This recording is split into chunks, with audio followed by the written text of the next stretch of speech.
మరి మంగళపాడు వాస్తవ్యులు మరి ఇక్కడి భక్తులకు కూడా ఎడిపెళ్ళి భక్త బృందం కూడా అందరూ కలిసి ప్రసాదాన్ని వచ్చిన వారికి ప్రసాద రూపకంగా పెట్టి మరి వాళ్ళింత పుణ్యం సంపాదించుకున్నారు.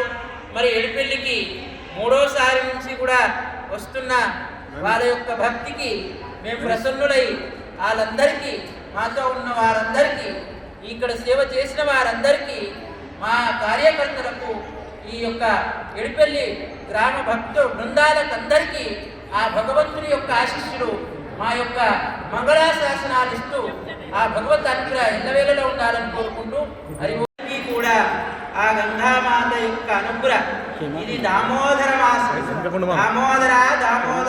దామోదర అని కూడా గంగా స్నానం కార్తీక మాసంలో సర్వశ్రేష్టకరమైనది.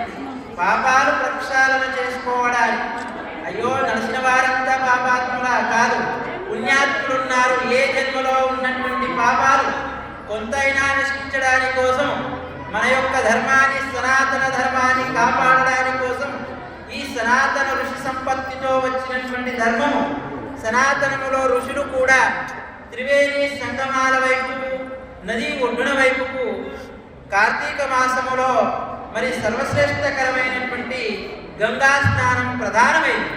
ఇది అతి ఉత్తమమైందని అందరూ భావిస్తూ మరి ఈ నెల మాసములో ఒక్కసారైనా కార్తీక మాసములో గంగా స్నానం చేస్తే అమోఘమైన ఫలితం ఉంటుంది. మనకు త్రివేణి సంగమం 3 నదులు కలుస్తున్నాయి. త్రివేణిలో గోదావరి, హరిద్ర, మంజీర ఈ 3 నదులు కలిసినటువంటి సంగమానికి మేము భక్త బృందాలతోని వెళ్తున్నాము. ప్రాతకాల